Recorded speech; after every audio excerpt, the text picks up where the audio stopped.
Hello and welcome back to Economic versus the Environment. We're still looking at areas of conflict, and this is rich countries versus poor countries conflict, part two out of three. So here we have two creatures. One on the left is saying, I'm worried about this global warming.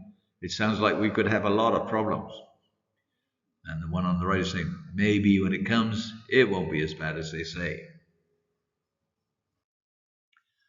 Because many people see climate change as a big threat to the future of humans, it's very easy to think that it hasn't started yet, and we all live in hope that when it begins, it won't be as bad as we thought.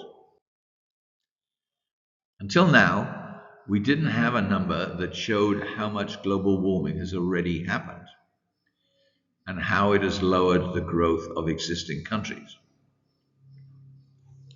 But between 1961 and 2010, the new research shows the country to country gap would have narrowed more if not for climate change. The difference between the richest and poorest countries in the world is about 25% wider than it would be in a world without global warming. And that's coming from a report of the Proceedings of the National Academy of Sciences from April 2019. We're saying that if there was no global warming, the poor countries would be much closer to the standard of living of the rich countries. The aid from rich countries, the better education and healthcare, the better roads and business investment, etc., would have been more successful in closing the gap, but global warming was pulling the other way and keeping them poorer. So you can see in the picture a tug of war. Going left, we have better education, health, roads, and business investment. They're pulling things that way. On the right, global warming is pulling things the other way. So here's a very important idea in the box in red at the top. The countries that are most responsible for global warming are different from the countries that are experiencing the problems of global warming. New research shows that global warming has already affected the economies of nations around the world. It has hit some places, like the tropics, close to the equator, harder than others. The countries that have experienced the most problems tend to be those least responsible for causing the problem. For example, they produce much less carbon dioxide per person over past decades than richer countries. This map comes from an April 2019 report of the National Academy of Sciences about the difference between the countries responsible for global warming, the causes, and the effect on different countries. The map shows how countries have been affected by global warming between 1991 and 2000. The green countries of Canada, Europe, and Northern Asia have all had small good effects. The light brown countries, mainly the USA and China, are neutral, not good, not bad.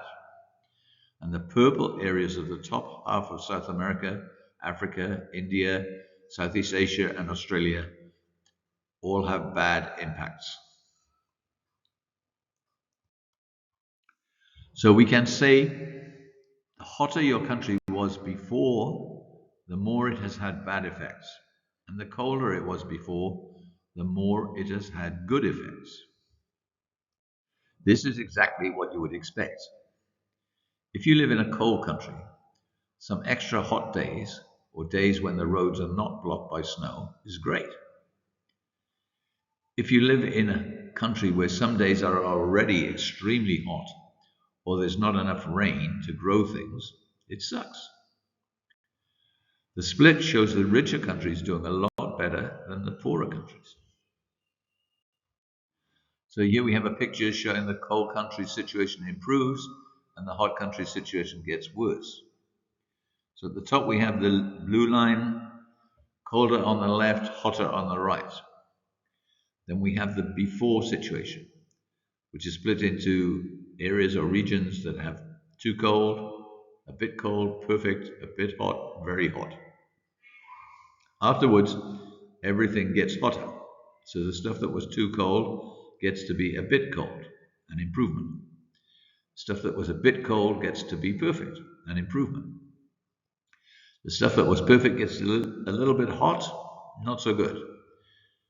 The stuff that was a bit hot already gets to be very hot, not so good. The stuff that was very hot already gets to be too hot, very bad. In other words, long before global warming, there was a strong link between the temperature of your country and how rich it was. So, this is a quote from two authors of a study that realized there's a remarkable relationship between the average annual temperature in a country and its economic output. Places whose temperatures were about 13 degrees Celsius, like China and the US, have the highest economic productivity in the world. The farther away from 13 degrees Celsius a country was, the less productive they were. And that's the end of the quote. So the top map shows the countries that benefit from global warming, the green, through brown who are neutral, to purple who are in a worse situation. We've seen that before. The top map is the one we looked at before. The bottom map shows the high polluters, the dark brown countries, and the low polluters, the light brown countries. And the overlap between the picture painted by the two maps is huge. So the green countries in the top are almost the same as the dark brown ones in the bottom, and the light brown ones are almost the same as the purple ones in the top one. So we can more or less divide countries into two groups. Rich, high polluters who are seeing improvements because of global warming, and poor, low polluters who are being hurt by global warming. So here's another quote from the same study. Of the 19 countries with the highest total CO2 emissions over the period they looked at, from 1961 to 2010, 14 out of 19 experienced an economic boost from warming. In contrast, the 18 countries with the lowest CO2 emissions per person, and that was less than 10 tons per person in total over the years between 1961 and 2010, or about as much as the average American uses in about 7.5 months today. Those guys took economic hits of over 25%. That's the end of the quote.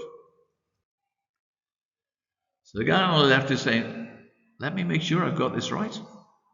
You mean in the USA, each person creates as much CO2 in 7.5 months as someone in a poor country does in 588 months. That is, from 1961 to 2010. And the person on the right is saying, yeah, you got it right. And this is the end, my friend. See you next time.